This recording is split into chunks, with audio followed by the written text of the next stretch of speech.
Good morning students, good morning વિદ્યાર્થી મિત્રો. નમસ્કાર, સત શ્રી અકાલ, આદાબ અરજે, ગુડ મોર્નિંગ, સુપ્રભાત. તો દાખલાના સરસ સરસ મુદ્દાઓ લઈને આપણે આવ્યા છીએ. તો પાઠ 2 જે ખરો એના આપણે દાખલા ગણવાના છે. આ પાઠના દાખલા 11મા ધોરણની પરીક્ષા માટે તો કામના છે જ, પણ સાથે સાથે એનું મહત્વ એ છે કે JEE નીટ એવી બધી જે બહારની પરીક્ષાઓ જે આવે છે એ પરીક્ષાઓમાં આના દાખલાઓ ખાસ પૂછાતા હોય છે. એટલે આપણે એને વ્યવસ્થિત રીતે પાકા કરવાના થશે. અને સમજીને પાકા કરશો તો સૂત્ર તો કેવું છે કે થિયરીમાં તમારે પાકા કરવાના જ છે, બરાબર. સૂત્ર એવી બાબત છે કે થિયરીમાં પાકા કરવાના જ છે, એટલે ખાલી એનું એપ્લિકેશન જ શીખવાની રહી તો કઈ રીતે કયું સૂત્ર કયા દાખલામાં વાપરવું. એટલે જેમ જેમ તમે સમજતા જશો એમ એમ તમારું કામ થઈ જશે. પણ દાખલા માટે આપણે ધ્યાન એ રાખવાનું હોય છે કે દાખલાની રકમ લઈને જાતે મોઢે ગણવાનું, અને એ પણ ક્યાં સુધી ગણવાનું, જવાબ આવે ત્યાં સુધી અને એનો સાચો એકમ લખી લો ત્યાં સુધી. ખ્યાલ આવ્યો? દાખલા પાકા કરવાની આ એક સૌથી સારામાં સારી મેથડ એક જ છે પૃથ્વી ઉપર, બરાબર. કે રકમ લેવાની અને પછી તમારે દાખલો મોઢે ગણવાનો, જવાબ અને એકમ આવે ત્યાં સુધી. આપણા જે દાખલા છે એ આપણે શું કરીએ છીએ, સ્વાધ્યાયના જે ખરા એ દાખલા ક્રમમાં ગણીશું, બરાબર. એટલે આપણો બેનિફિટ શું લેવાનો છે કે એ દાખલા જે આપણે ગણી રહ્યા છીએ એ દાખલા તમારા જે ટેક્સ્ટ બુક ખરી એ ટેક્સ્ટ બુક જે ખરી એ ટેક્સ્ટ બુક માંથી પછી જાતે મોઢે ગણવાના. અને તમારી પાસે કુમાર પ્રકાશનની બુક પણ છે જ, બરાબર. એટલે આખો દાખલો ગણાઈ જાય, જવાબ આવી જાય, પછી જોવાનું કુમારમાંથી કે સાચો ગણાયો કે નહીં. અન્ડરસ્ટેન્ડ? તો આ રીતે જ આપણે પ્રેક્ટિસ કરીશું. 2 વાર મોઢે ગણાઈ જાય ને પછી તમે વાંચો તો ચાલે. બાકી 2 વાર જ્યાં સુધી મોઢે ના ગણાઈ જાય ત્યાં સુધી તો દાખલા વાંચવાના નહીં, મોઢે ગણવાના, બરાબર. તો સરસ આવડી જશે અને પરફેક્શન આવી જશે. ઓકે. તો આપણો પહેલો દાખલો છે સરસ દાખલાઓમાં. તો સૌથી પહેલા તો સ્વાધ્યાયનો 2.1 દાખલો છે. ઇલેક્ટ્રોનની સંખ્યા ગણો કે જેને ભેગા કરવાથી 1 ગ્રામ વજન થાય. તો આપણે શું કરવાના છે, ઇલેક્ટ્રોન ભેગા કરવાના છે. ઇલેક્ટ્રોન એકદમ નાના ઇત્તુસા ઇલેક્ટ્રોન હોય. તો એ જે નાના ઇલેક્ટ્રોન ખરા એ ઇલેક્ટ્રોન આપણે ભેગા કરવાના છે. અને કેટલા ઇલેક્ટ્રોન ભેગા કરવાના છે? તો બધા ઇલેક્ટ્રોન ભેગા કરીએ ત્યારે એનું વજન કેટલું થવું જોઈએ? 1 ગ્રામ વજન થવું જોઈએ. તો આપણે જાણીએ છીએ કે ઇલેક્ટ્રોનનું જે વજન છે એ આપણે જાણીએ છીએ કે 9.11 ગુણ્યા 10⁻³ કિલોગ્રામ બરાબર 1 ઇલેક્ટ્રોન થાય. ઇલેક્ટ્રોનનું દળ આપણે જાણીએ છીએ કે 9.11 ગુણ્યા 10⁻³ કિલોગ્રામ બરાબર 1 ઇલેક્ટ્રોન. ધારો કે આના આપણે ગ્રામમાં ફેરવી દઈએ તો પદ મૂકી શકાય કે 9.11 ગુણ્યા 10⁻28. 31 માંથી 3 બાદ કરી દઈએ તો 10⁻28 ગ્રામ ઇલેક્ટ્રોન બરાબર 1 ઇલેક્ટ્રોન. ઓકે. તો આ રીતે આપણને એક સરસ રિલેશન મળી ગયો છે. 9.11 ગુણ્યા 10⁻28 ગ્રામ ઇલેક્ટ્રોન બરાબર 1 ઇલેક્ટ્રોન. તો હવે આપણે કહેવાનું છે કે 1 ગ્રામ ઇલેક્ટ્રોન છે એમાં કેટલા હોય, બરાબર. તો પદ મૂકવાનું આટલા ગ્રામે 1 ઇલેક્ટ્રોન. તો જો 1 ગ્રામ ઇલેક્ટ્રોન લઈએ તો એમાં સંખ્યા કેટલી થશે? ઓકે. તો આ રીતે આપણને સંખ્યા મળે છે એની. તો અહીંયા આપણે લખીશું 1 આવશે, એના ભાગાકારમાં આવશે 9.11 ગુણ્યા 10⁻28. સાદું રૂપ આપશો એટલે આનો જવાબ આવશે 1.0978 ગુણ્યા 10⁻27 ઇલેક્ટ્રોન. ઓકે. તો આ રીતે આપણને ઇલેક્ટ્રોન મળી ગયા છે. સરસ રીતે આપણને ઇલેક્ટ્રોન મળી ગયા છે, બરાબર. તો બહુ જ સિમ્પલ છે, બહુ જ સિમ્પલ. 9.11 ગુણ્યા 10 ની માઈનસ 28 ગ્રામ ઇલેક્ટ્રોન એ 1 ઇલેક્ટ્રોન. તો 1 ગ્રામે કેટલા? આવો દાખલો ધારો કે પ્રોટોન નો પૂછાય તો અહીંયા પ્રોટોન નું વજન લખવાનું. આટલા ગ્રામ બરાબર 1 પ્રોટોન, તો આટલા એ કેટલા બરાબર. ન્યુટ્રોન નો પૂછાય તો ન્યુટ્રોન માટે પણ અહીંયા ન્યુટ્રોન નું વજન લખવાનું. ઓકે, તો આપણો દાખલો બહુ સિમ્પલ છે. તો 9.11 ગુણ્યા 10 ની માઈનસ 28 ગ્રામ બરાબર 1 ઇલેક્ટ્રોન. તો 1 ગ્રામ એ કેટલા? તો અહીંયા સાદુરૂપ આપી દીધું તો જવાબ આવશે 1.0978 ગુણ્યા 10 ની 27 ઘાત ઇલેક્ટ્રોન. પછી બીજું સ્ટેપ ગણીએ.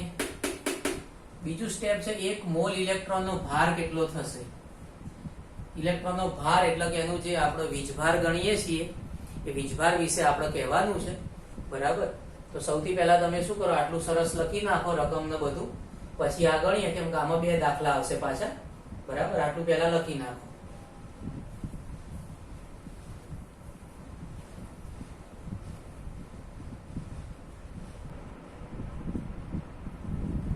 એક મોલ ઇલેક્ટ્રોન નો ભાર અને દળ ગણો.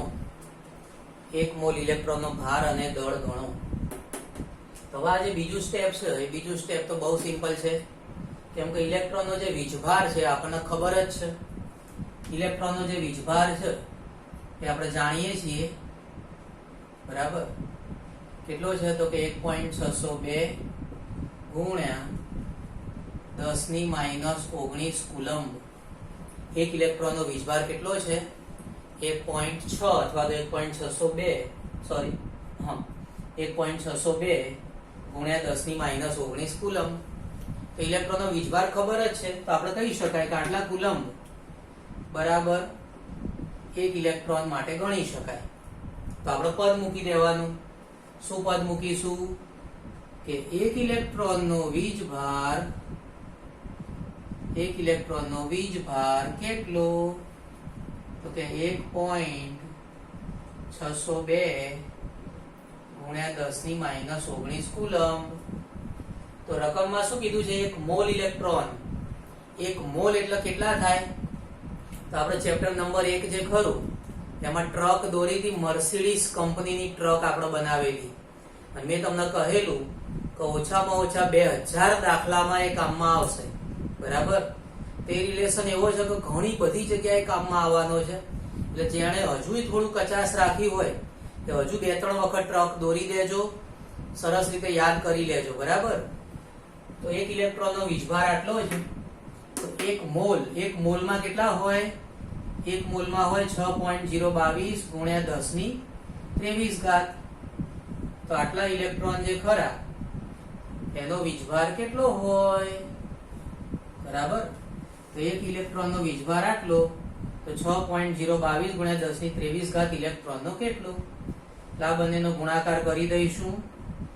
તો ગુણાકાર આપણે કરીએ 6.022 ગુણ્યા 10 ની 23 ઘાત, 6.022 ગુણ્યા 10 ની 23 આવશે 1.602 ગુણ્યા 10 ની માઈનસ 19. આ બંનેનો ગુણાકાર કરો સરસ રીતે, મસ્ત જવાબ આવશે. આપણી પાસે જવાબ આવી જશે 9.647 ગુણ્યા 10 ની 4 ઘાત, 9.647 ગુણ્યા 10 ની 4 ઘાત કુલમ્બ. ઓકે, પછી આવશે 1 મોલ ઇલેક્ટ્રોન નું દળ ગણવાનું છે. તો ઇલેક્ટ્રોન ના દળ માટે પણ આ જ મેથડ છે બરાબર. તો આપણે લખી શકીએ છીએ ઇલેક્ટ્રોન નું દળ આપણને ખબર જ છે 9.11 બરાબર. 1 ઇલેક્ટ્રોન નું દળ કેટલું? અહીંયા લખી શકાય કે 1 ઇલેક્ટ્રોન નું દળ બરાબર કેટલું થશે? 9.11 ગુણ્યા 10 ની માઈનસ 31 કિલોગ્રામ. 1 ઇલેક્ટ્રોન નું દળ આટલું, તો 1 મોલ એટલે કેટલા? 1 મોલ એટલે 6.022 ગુણ્યા 10 ની 23 ઘાત ઇલેક્ટ્રોન નું દળ કેટલું? આ બંનેનો ગુણાકાર કરીશું, એ બંનેનો ગુણાકાર કરીશું એટલે આપણો જવાબ સરસ આવી જશે 5.486 ગુણ્યા 10⁻7 કિલોગ્રામ. તો આ રીતે 5.486 ગુણ્યા 10⁻7 કિલોગ્રામ આપણો જવાબ આવશે. બરાબર. તો ફરીથી જરા આટલા બે સ્ટેપ જોઈ લઈએ. હવે આપણે 1 મોલ ઇલેક્ટ્રોન છે એનો ભાર ગણવાનો છે. 1 મોલ ઇલેક્ટ્રોનનો ભાર, તો 1 ઇલેક્ટ્રોનનો વીજભાર ખબર જ રાખવાની છે આપણે. તો 1.602 ગુણ્યા 10⁻19 કુલમ એટલે 1 ઇલેक्ट्रॉनનો વીજભાર થઈ ગયો. तो स्टेप મૂકીશું. तो यहाँ पर हमने स्टेप लिखा है 1 इलेक्ट्रॉन નો વીજભાર बराबर 1.602 गुण્યા 10⁻19 કુલમ. तो 6.022 ગુણ્યા 10⁻23 ઘાત ઇલેક્ટ્રોન એ કેટલા? તો બંનેનો કરીશું ગુણાકાર. જવાબ આવશે 9.647 ગુણ્યા 10⁻4 ઘાત કુલમ. અને અહીંયા વાત કરીએ દળ શોધવાનું છે. 1 ઇલેક્ટ્રોન નું દળ કેટલું?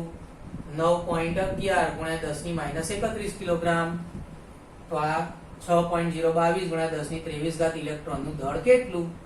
તો જવાબ આવી ગયો છે 5.486 ગુણ્યા 10⁻7 કિલોગ્રામ. આ કિલોગ્રામ જે ખરા એને તમારા માટે હું એક કામ આપું છું. એ કિલોગ્રામ છે એને તમારા ગ્રામમાં ફેરવવાના છે, મિલીગ્રામમાં ફેરવવાના છે અને માઇક્રોગ્રામમાં ફેરવવાના છે. આને તમારા 3 એકમમાં ફેરવવાનું છે: ગ્રામ, મિલીગ્રામ અને માઇક્રોગ્રામ. બરાબર. તો દાખલો તો ઘરકામમાં મોકલવાનો જ છે, આપણી એપ્લિકેશનમાં ઘરકામ જમા કરાવવાનું. પણ આ જે મિલીગ્રામ માઇક્રોગ્રામ વાળું જે ખરું એ તમારે મને વોટ્સએપ કરવાનું છે. ઘણા સારા વિદ્યાર્થીઓ આવે છે આપણા ક્લાસીસમાં કે જે એકદમ નિયમિત રીતે મેં લેક્ચર દરમિયાન જે કામ આપ્યું હોય એનું વોટ્સએપ કરે છે. બહુ જ સારા વિદ્યાર્થીઓ છે. પણ અમુક એકદમ કેરલેસ પણ છે, અમુક એકદમ કેરલેસ અને બોગસ વિદ્યાર્થી પણ છે કે જે લોકો વોટ્સએપ કરતા નથી. બરાબર. તો લેક્ચર દરમિયાન આવું જે કામ આપ્યું હોય એનું ખાસ વોટ્સએપ કરજો. હું જોઉં જ છું કે કોણ કોણ એક્ટિવ છે અને કોણ કોણ ઇનએક્ટિવ છે, કોણ બુદ્ધિશાળી છે કે જે મને વોટ્સએપ કરે છે અને કોણ મહામૂર્ખ છે કે જે મને વોટ્સએપ કરતું નથી. આઈ ઓબ્ઝર્વ, હું જોઈ રહ્યો છું. હા, એટલે ખાસ જરા મોકલજો.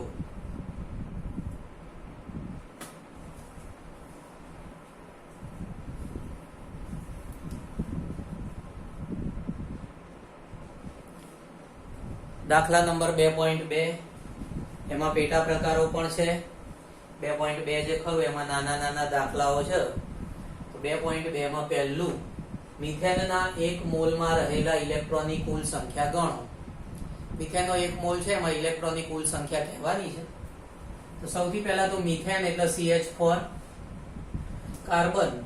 કાર્બનનો પરમાણુ ક્રમાંક 6 થાય એટલે કાર્બનમાં 6 ઇલેક્ટ્રોન હોય.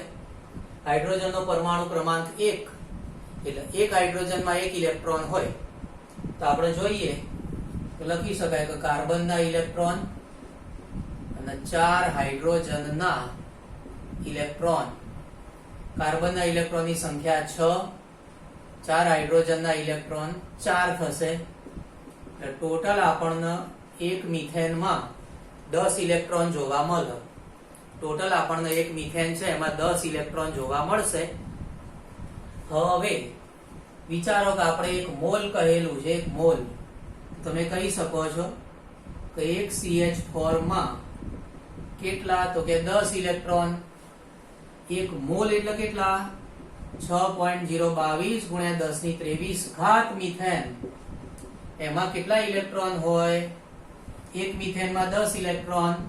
તો 6.022 ગુણ્યા 10⁻23 ઘાત CH4 માં કેટલા ઇલેક્ટ્રોન? બરાબર.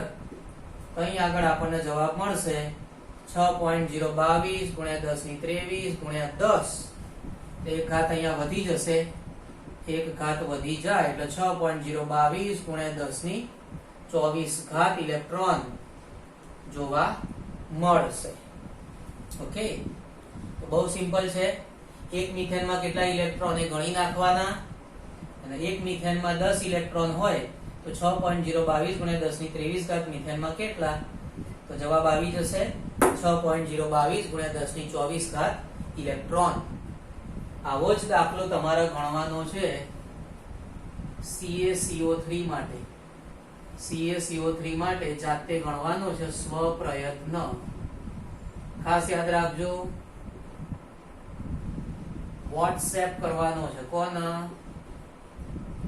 શ્રી એકેબી સરનો.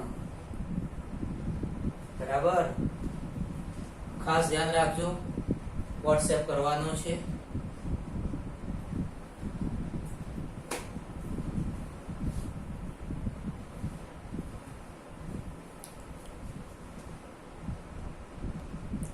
વિદ્યાર્થી મિત્રો, દાખલા નંબર 2.2 એનું બીજું સ્ટેપ ગણીએ.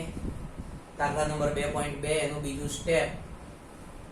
C14 ના 7 મિલીગ્રામમાં કુલ ન્યુટ્રોનની સંખ્યા ગણો, કુલ ન્યુટ્રોનનું દળ ગણો. એટલે આપણી પાસે C14 આપેલો છે, જેનું 7 મિલીગ્રામ દળ આપણી પાસે છે. એમાં કુલ ન્યુટ્રોન કેટલા છે એ કહેવાનું છે, અને કુલ ન્યુટ્રોનનું દળ કેટલું છે આપણે કહેવાનું છે. તો સૌથી પહેલા તો આપણે જોઈએ કે આપણને આપેલું છે C14. શું આપેલું છે? C14 આપેલું છે. તો આ જે C14 આપેલું છે એનો અર્થ એવો થાય કે આનો જે પરમાણુ ભાર છે, એ પરમાણુ ભાર એનો 14 છે. 14 ગ્રામ પ્રતિ મોલ કહેવાય. ખ્યાલ આવ્યો? તો આ પહેલું સ્ટેપ આપણને ખબર હોવી જોઈએ કે પરમાણુ ભાર જે ખરો એ 14 છે. આનો ઉપર લખેલો જ છે, એટલે એનો પરમાણુ ભાર 14 ગ્રામ પ્રતિ મોલ થયો. એનો અર્થ એવો થાય કે જો તમે 1 મોલ કાર્બન 14 લેશો તો એ 14 ગ્રામ કહેવાશે. 1 મોલ કાર્બન 14 લઈએ તો એનું વજન દળ કેટલું થશે? 14 ગ્રામ થશે. તો અહીંયા લખી શકાય છે કે 1 મોલ કાર્બન 14 બરાબર 14 ગ્રામ. મોલમાં કેટલા હોય એ પણ તમને ખબર છે. મોલમાં કેટલા હોય? તો મોલમાં હોય 6.022 ગુણ્યા 1023 ઓકે. તો આ રીતે એક મસ્ત રિલેશન મળ્યો. ફરીથી પાછો પેલો ટ્રક આવી ગયો, મર્સિડીઝ કંપનીનો ટ્રક. બરાબર, બહુ મોંઘો ટ્રક છે, 10 કરોડનો ટ્રક છે, બહુ જ કામનો છે. 2000 થી વધુ દાખલામાં કામ આવશે. બરાબર, તો 1 મોલ કાર્બન 14 14 ગ્રામ. એમાં કેટલા કાર્બનના પરમાણુ હોય? 6.022 ગુણ્યા 1023 પરમાણુ હોય. હવે તમે જોવો કે એનું વજન કેટલું છે, દળ કેટલું છે? 7 મિલીગ્રામ છે. તમે કહી શકો છો 7 મિલીગ્રામ. મિલી એટલે કેટલા થાય? 10⁻³ ગ્રામ થાય.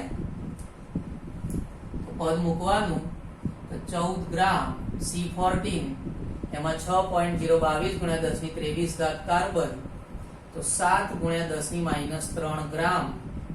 એમાં કાર્બન પરમાણુની સંખ્યા કેટલી? તો આ રીતે મળશે 7 10⁻³ 6.022 10⁻23 ભાગાકારમાં આવશે 40. ઓકે. તો આ જે મળ્યા એ કાર્બન પરમાણુ મળ્યા. શું મળ્યું આપણને? કાર્બન પરમાણુ મળ્યા. ઓકે, કાર્બન પરમાણુ મળી ગયા છે. આપણે ન્યુટ્રોન શોધવાના. ન્યુટ્રોન, તો કાર્બન જે ખરું એ તમે જાણો જ છો. કાર્બનને તમે ઓળખો જ છો આ રીતે. કાર્બન જે ખરો એ પરમાણુ ક્રમાંક 6 હોય, પરમાણુ ભાર છે 14, પરમાણુ ક્રમાંક એનો 6, પરમાણુ ભાર છે એનો 14. તો જો ન્યુટ્રોનની સંખ્યા જોતી હોય તો ન્યુટ્રોનની સંખ્યા એટલે A માઇનસ Z થશે. ન્યુટ્રોનની સંખ્યા A માઇનસ Z થાય. A એટલે પરમાણુ ભાર, E એટલે પરમાણુ ભાર કેટલો છે? તો કે 14. Z એટલે પરમાણુ ક્રમાંક, Z એટલે પરમાણુ ક્રમાંક કેટલો છે? 6. તો જવાબ આવશે 8. એક જ્યારે તમે C14 લેશો તેમાં તમને 8 ન્યુટ્રોન જોવા મળશે. ખ્યાલ આવ્યો? એક C14 છે એમાં 8 ન્યુટ્રોન હોય.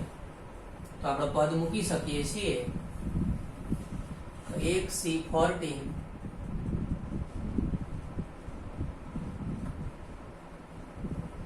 માં 8 ન્યુટ્રોન, એક C14 માં 8 ન્યુટ્રોન. તો આપણી પાસે C14 કેટલા છે? આનું સાદુરૂપ આપીએ, ધ્યાન આપજો. આનું સાદુરૂપ આપો એટલે 7 અને આ 14 એટલે 2 વડે ભગાઈ જાય. અહીં 2 વડે ભાગાકાર કરીશું અને આને જ્યારે 2 વડે ભાગો એટલે 3.011 આવશે. આ 3.011 આવશે અને આ પાછી જે ઘાત છે એ ઘાત આમાંથી બાદ કરી દેવાની. આનું જ્યારે સાદુરૂપ આપો ત્યારે આપણને એનો જવાબ મળશે. એ જે જવાબ મળે છે એ જવાબ મળશે 3.11 ગુણ્યા 10⁻20 કાર્બન પરમાણુ. ઓકે, તો આનો જવાબ આવી ગયો 3.011 ગુણ્યા 10⁻20 કાર્બન પરમાણુ. ઓકે, તો પદ મૂકી શકાય. તો એક કાર્બનમાં 8 ન્યુટ્રોન, તો 3.011 ગુણ્યા 10⁻20 એમાં કેટલા ન્યુટ્રોન? તો આ બેનો ગુણાકાર કરીશું.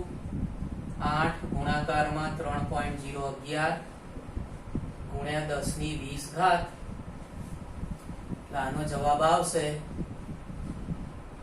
24.088 ગુણ્યા 10⁻20, જેને લખાય 2.4088 ગુણ્યા 10⁻21 ન્યુટ્રોન. તો ન્યુટ્રોન આપણને મળી ગયા છે. ન્યુટ્રોન આપણને મળી ગયા છે. ઓકે, તો ન્યુટ્રોન મળી ગયા. હવે આવશે કુલ ન્યુટ્રોનનું દળ. કુલ ન્યુટ્રોનનું જે દળ છે એ દળ માટેની જો વાત કરીએ, બરાબર, તો આપણી પાસે ન્યુટ્રોનનું દળ અહીંયા રકમમાં છે જ. એક ન્યુટ્રોનનું દળ આટલું જ, બરાબર. તો પદ મૂકી શકાય. તો એક ન્યુટ્રોન એનું દળ કેટલું? તો કે 1.675 ગુણ્યા 10⁻27 કિલોગ્રામ. એક ન્યુટ્રોનનું દળ આપણી પાસે છે જ. એક ન્યુટ્રોનનું દળ 1.675 ગુણ્યા 10⁻27 કિલોગ્રામ. તો આપણી પાસે ન્યુટ્રોન કેટલા છે? તો આપણી પાસે ન્યુટ્રોન આવી રહ્યા. આપણી પાસે ન્યુટ્રોન છે 2.4088 ગુણ્યા 10⁻21 ન્યુટ્રોન. એનું દળ કેટલું? કરી દઈશું બંનેનો ગુણાકાર. બંનેનો ગુણાકાર કરીએ.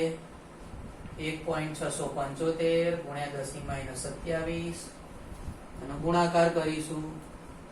2.4088 ગુણ્યા 10⁻21 તો જવાબ આવશે 4.0347 ગુણ્યા આ ઘાત જે ખરી એ 10⁻6 કિલોગ્રામ. 4.0347 ગુણ્યા 10⁻6 કિલોગ્રામ. તો આ રીતે આપણને જવાબ મળી ગયો છે. દાખલો ફરીથી સમજાવી દઉં, ધ્યાન આપજો ખાસ. તો જો આપણા દાખલામાં C14 એના 7 મિલીગ્રામ આપેલા છે અને એ 7 મિલીગ્રામમાં કુલ ન્યુટ્રોનની સંખ્યા કેટલી છે કહેવાનું છે અને કુલ ન્યુટ્રોનનું દળ કહેવાનું છે. કાર્બનનો પરમાણુ ભાર છે 14. એનો અર્થ એવો થાય કે 1 મોલ કાર્બન હોય એ 14 ગ્રામ કહેવાય. 14 ગ્રામમાં કાર્બન કેટલા હોય? 6.022 ગુણ્યા 10⁻23 જેટલા કાર્બન જોવા મળશે. હવે આપણી જોડે રકમમાં 7 મિલીગ્રામ આપેલું છે. 7 મિલીગ્રામ એટલે 7 ગુણ્યા 10⁻³ ગ્રામ. તો મસ્ત પદ બની ગયું. મસ્ત પદ જે બનશે ને આટલું બનશે.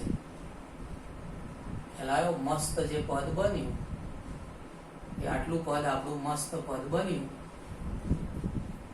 14 ગ્રામ બરાબર 6.022 ગુણ્યા 10 ની 23 7 ગુણ્યા 10 ની -3 ગ્રામ એ કેટલા? સાદું રૂપ આપશો એટલે કાર્બનના પરમાણુ મળી જશે 3.011 ગુણ્યા 10 ની 20 ઘાત કાર્બન પરમાણુ કાર્બન મળી ગયા છે. હવે આપણે શું કરીશું? તો હવે આપણે ન્યુટ્રોન શોધીશું.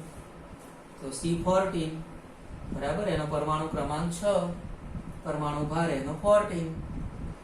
ન્યુટ્રોન જોતા હોય તો એ -Z, આ પરમાણુ ભાર છે, આ પરમાણુ ક્રમાંક છે. તો 8 ન્યુટ્રોન હોય એક કાર્બનમાં. કેટલા? 8 ન્યુટ્રોન. પદ મૂકી દેવાનું. એક C14 માં 8 ન્યુટ્રોન, તો આટલા એ કેટલા?